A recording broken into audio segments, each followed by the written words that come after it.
अस्सलामुअलैकुम students, welcome to अपनी computer class. तो स्टूडेंट, ये है हमारा चैप्टर 3 की लेक्चर सीरीज़ का सेकंड लेक्चर। इस लेक्चर में हम website development, static website, dynamic website, front end और बैक एंड जैसे टॉपिक्स को डिस्कस करेंगे। ये कॉन्सेप्ट बहुत ही ज़्यादा इंपॉर्टेंट है, इससे आपके इंपॉर्टेंट शॉर्ट, लॉन्ग और MCQs बन सकते हैं। तो स्टूडेंट, स्टार्ट करते हैं आज के लेक्चर को। वेबसाइट डेवलपमेंट, जैसे कि स्टूडेंट्स आपको नाम से पता चल रहा है, वेबसाइट डेवलपमेंट का मतलब है आपने वेबसाइट बनानी है, या अगर आप बुक की डेफिनेशन की बात करो तो वेबसाइट डेवलपमेंट कहते हैं कि आपने ऐसी वेबसाइट बनानी है जिसको यूजर इंटरनेट के थ्रू एक्सेस कर सके, इंटरनेट के थ्रू ओपन कर सकते। अब वेबसाइट बनाई क्यों जाती हैं? देखो, इंसान कोई भी काम करता है ना तो वो अपने ज़रूरत के लिए करता है। अब ऐसी क्या ज़रूरत पड़ गई थी कि आपने वेबसाइट बनाई है? जिस तरह आपके पास डिफरेंट सोशल प्लेटफॉर्म्स हैं, यूट्यूब, इंस्टाग्राम, फेसबुक, जो कि हमारे पास ना एक इन्फॉर्मेशन का सोर्स है, हमें वहाँ से बहुत सारी इन्फॉर्मेशन मिल भी सकती है और हम वहाँ पे इन्फॉर्मेशन शेयर भी कर सकते हैं। इसी तरह स्टूडेंट, एक वेबसाइट भी हमारे पास इन्फॉर्मेशन का बहुत बड़ा ज़खीरा होता है। हमने कोई भी इन्फॉर्मेशन एक्सेस करनी हो या अपनी इन्फॉर्मेशन शेयर करनी हो तो उसके लिए वेबसाइट बेस्ट जरिया है। तो इसके लिए जब आप अपनी डिजिटल प्रेजेंस को, ऑनलाइन प्रेजेंस को लोगों तक पहुंचाना चाहते हो, बताना चाहते हो कि मैं ये काम कर सकता हूं, मेरी ये आइडेंटिटी है, तो उसके लिए भी आप वेबसाइट का इस्तेमाल करते हो। और वहां पे आप अपनी कोई भी इंफॉर्मेशन शेयर कर सकते हो, अपने आइडियाज़, अपनी picture, photos, videos, hobbies, achievements वगैरह, ये सारी तरह की इंफॉर्मेशन आप शेयर कर सकते हो। वेबसाइट में एक पेज भी हो सकता है, वेबसाइट में मल्टीपल पेजेस भी होते हैं। वेबसाइट की डेफिनेशन हम प्रीवियस लेक्चर में भी कवर कर चुके हैं। वेबसाइट हमारे पास कलेक्शन ऑफ वेब पेजेस होता है। फिर है स्टूडेंट हमारे पास communication between web browser and web server.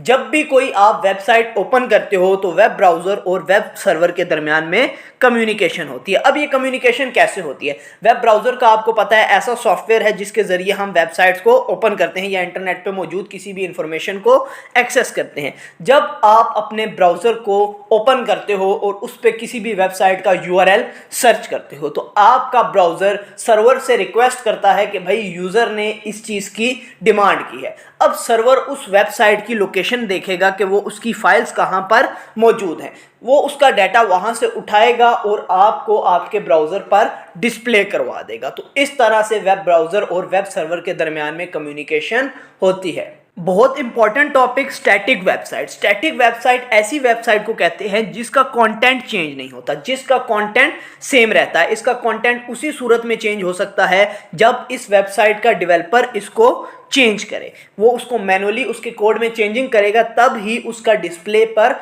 Change आएगा। स्टैटिक वेबसाइट की आप एग्जांपल ऐसे समझ सकते हो कि आपके पास ना एक स्कूल की वेबसाइट है जिसमें आपके पास स्कूल की कुछ इंफॉर्मेशन है, तो जितने मर्जी यूजर उसको विजिट करें वो तमाम यूजर्स को एक तरह की इंफॉर्मेशन दिखाएगी, उसमें कोई भी चेंज नहीं होगा। स्टैटिक वेबसाइट के मेन पॉइंट्स की बात करें तो सबसे पहले आपने याद रखना है इसका कंटेंट सेम रहता है, वो चेंज नहीं होता। सेम वेबसाइट तमाम लोगों को शो होती है। इसको बनाना बहुत ज़्यादा आसान होता है और ये बहुत ही जल्दी लोड हो जाती है। इसमें आपको सर्वर प्रोसेसिंग की बहुत ज़्यादा ज़रूरत नहीं होती। जैसे ही आपने सर्वर से रिक्वेस्ट की, सर्वर ने आपको वेबसाइट लोड करके दे दी। अब वेबसाइट का सर्वर से ताल्लुक ख़त्म, अब सर्वर का काम ख़त्म हो गया, क्योंकि इसमें चेंजेस तो हो नहीं सकती, तो सर्वर की ऐसा ज़रूरत नहीं रहती। स्टैटिक वेबसाइट्स बनाने के लिए स्टूडेंट्स HTML और CSS का यूज़ किया जाता है। फिर है स्टूडेंट हमारे पास डायनेमिक वेबसाइट। डायनेमिक वेबसाइट ऐसी वेबसाइट को कहा जाता है जिसका कंटेंट चेंज होता है according to user preferences, user choice या यूज़र एक्टिविटीज़ के अकॉर्डिंगली उसका कंटेंट चेंज होता रहता है। ये वेबसाइट बहुत ही ज़्यादा इंटरेक्टिव होती है। इंटरेक्टिव से मुराद है जैसे ही आप उनमें कोई एक्शन परफॉर्म करते हो तो आपको उस पर रिस्पॉन्स मिलता है। अगर हम इसकी एग्जाम्पल की बात करें तो जैसे कोई ऑनलाइन शॉपिंग वेबसाइट हो गई या फेसबुक हो गई, यूट्यूब हो गया, ये सारी हमारे पास डायनेमिक वेबसाइट्स हैं जो डिफरेंट यूजर्स को डिफरेंट कंटेंट्स दिखाती हैं। अगर हम इसके मेन पॉइंट्स की बात करें तो इसमें कंटेंट चेंज होता रहता है, हर यूजर को अलग कंटेंट नजर आता है, यूजर वेबसाइट के साथ इंटरेक्ट कर सकता है, ये डेटाबेस का यूज करती है और इसी के साथ इसका सर्वर का कनेक्शन हमेशा रहता है, क्योंकि यूजर इंटरेक्ट कर रहा होता है तो सारी अपडेट सर्वर के थ्रू हो रही होती हैं। और इसको बनाने के लिए आपको फ्रंट एंड और बैक एंड टेक्नोलॉजीज दोनों का इस्तेमाल करना पड़ता है।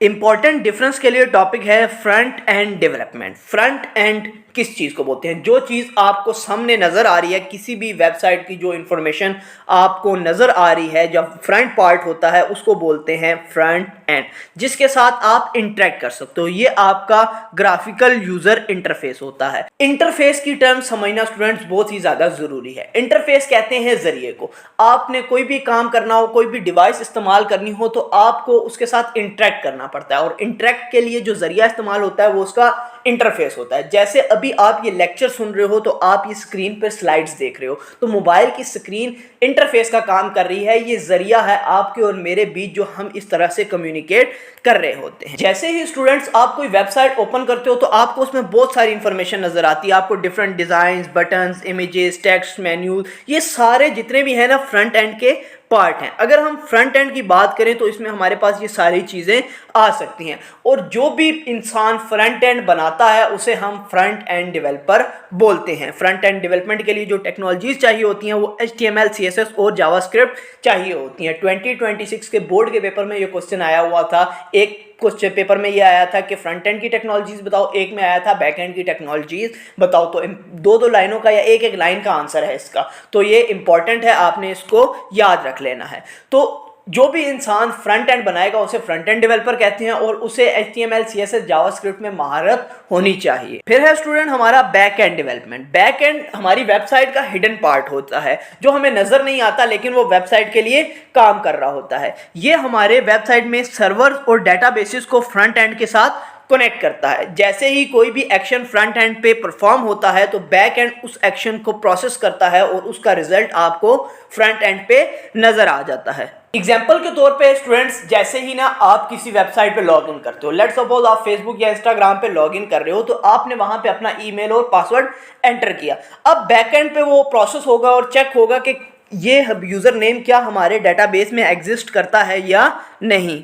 अगर बात करें स्टूडेंट्स बैक एंड डेवलपर्स की, तो वो इंसान जो बैक एंड बनाता है उसको हम बोलते हैं बैक एंड डेवलपर। इसे सर्वर साइड वर्क भी कहा जाता है। जो बैक एंड डेवलपर होगा ना, उसको कुछ चीज़ों की नॉलेज होना बहुत ज़रूरी है, जैसे सर्वर हो गए, डेटाबेसेस हो गई, प्रोग्रामिंग पे अच्छी ग्रिप्स होना बहुत ज़रूरी है, APIs का, यूज़र डाटा हैंडलिंग का, लॉजिक और प्रोसेसिंग का, इन तमाम चीज़ों का उसे नॉलेज होना बहुत ही ज़्यादा ज़रूरी है। और कुछ कॉमन लैंग्वेजेस या टेक्नोलॉजीज़ की बात करें जो हम बैक एंड डेवलपमेंट के लिए यूज़ करते हैं, तो उसमें हमारे पास पाइथन, PHP, जावास्क्रिप्ट, ASP.NET और डिफरेंट डेटाबेसेस जैसे MySQL और MongoDB जैसे डेटाबेसेस शामिल हैं। तो उम्मीद है स्टूडेंट ये कॉन्सेप्ट आपके क्लियर हो गए होंगे। तो मिलते हैं नेक्स्ट वीडियोस में, तब तक अपना ख्याल रखिएगा।